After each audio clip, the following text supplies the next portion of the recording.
அந்த நோய்களுக்கு மருந்துகளையும் படைத்திருப்பதாக நபி ஸல்லல்லாஹு அலைஹி வஸல்லம் அவர்கள் சொல்கிறார்கள்.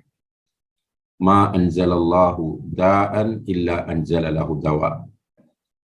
ஒரு நோயை அல்லாஹ் இறக்கினால் அந்த நோய்க்குரிய மருந்தையும் அல்லாஹு தஆலா இறக்குகிறான் என்று நபிகள் நாயகம் ஸல்லல்லாஹு அலைஹி வஸல்லம் அவர்கள் சொல்கிறார்கள்.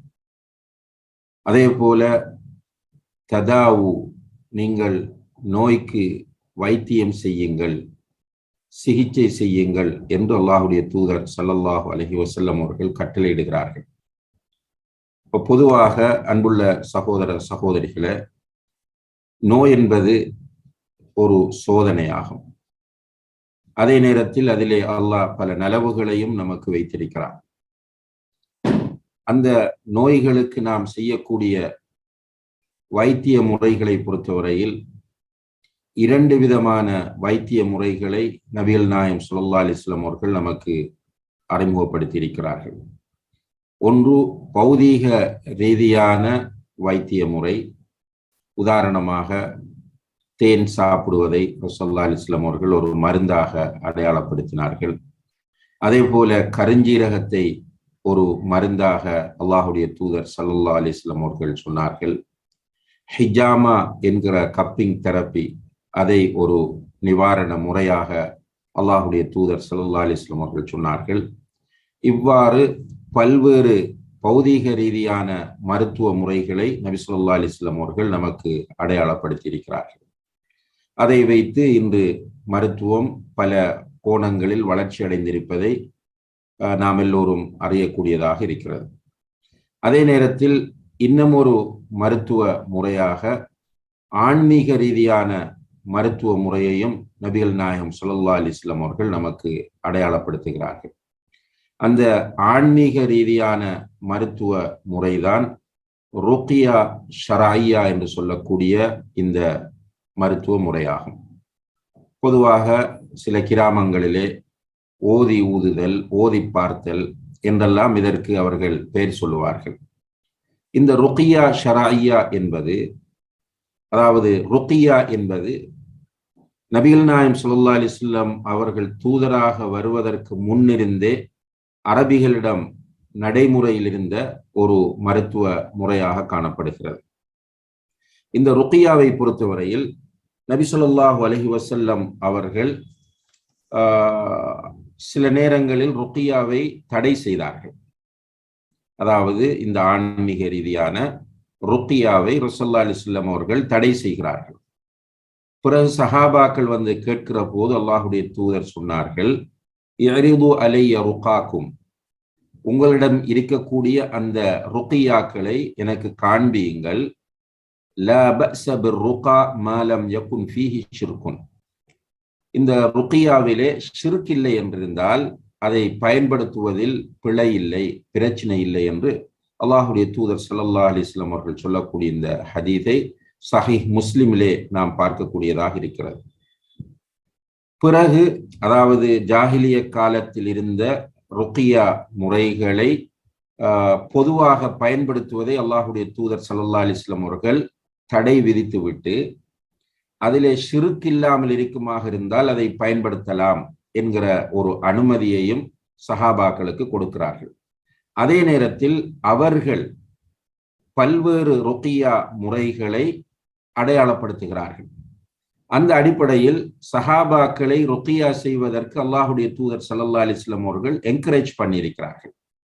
உதாரணமாக நாம் பார்க்கலாம், ஆயிஷா ரலியல்லாஹு அன்ஹா அவர்கள் சொல்கிறார்கள், யாராவது ஒருவர் நோய்வாய்ப்பட்டிருந்தால் அவர்களுக்கு ருக்யா செய்யுமாறு ரசூலுல்லாஹி அலைஹி வஸல்லம் அவர்கள் ஏவுவார்கள். உதாரணமாக புகாரியிலே வரக்கூடிய ஹதீஸ், அன்னி ஆயிஷா சொல்கிறார்கள், அமரனி ரசூலுல்லாஹி ஸல்லல்லாஹு அலைஹி வஸல்லம் அன்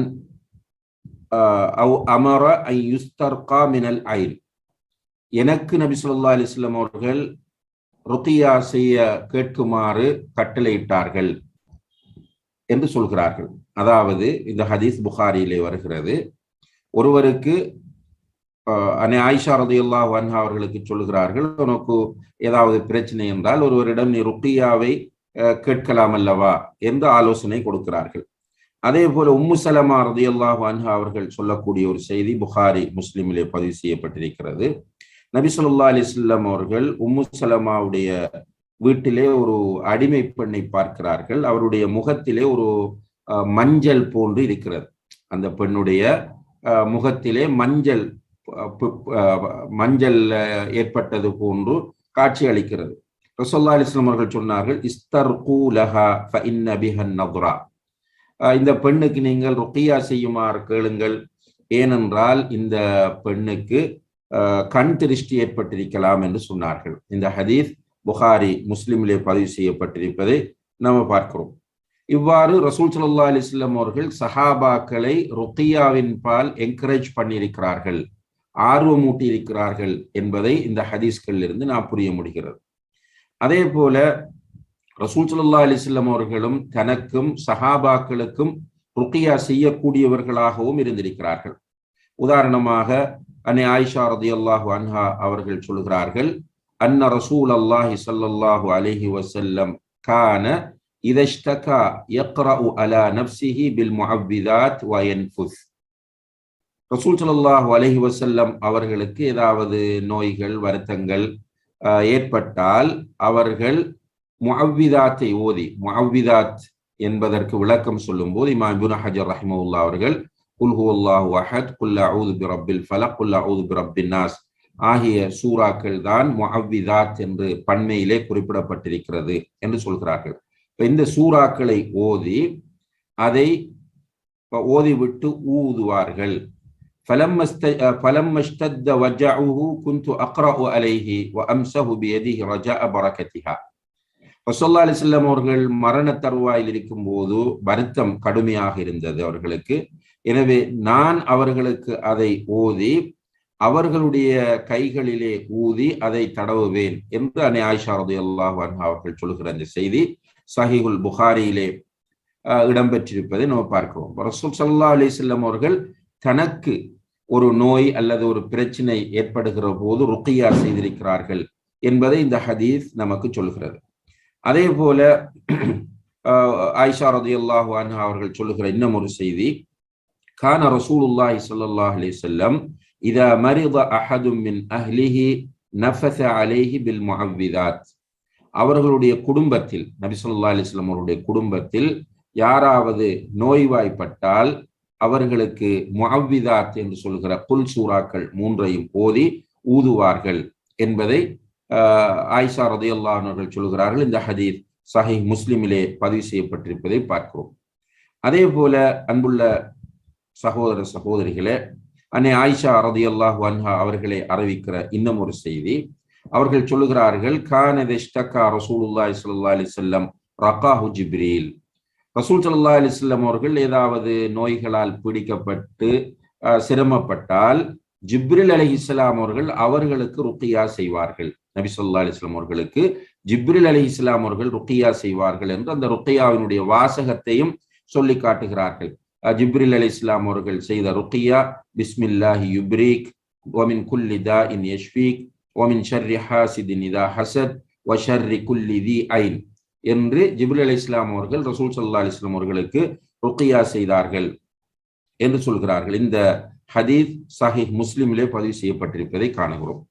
அதே போல அன்புள்ள சகோதர சகோதரிகளே, புகாரி முஸ்லிமிலே பதிவு செய்யப்பட்டிருக்கிற இன்னும் ஒரு பிரபல்யமான ஹதீஸ், அபு சயீதுல் குத்ரி ரலியல்லாஹு அன்ஹு அவர்கள் அறிவிக்கிறார்கள், சஹாபாக்களில் ஒரு கூட்டத்தினர் ஒரு பயணம் சென்று கொண்டிருக்கிறார்கள். அவர்கள் ஒரு அரபிகளுடைய ஒரு கோத்திரத்தை அல்லது ஒரு ஏரியாவை சென்றடைகிறார்கள். அந்த ஏரியாவில்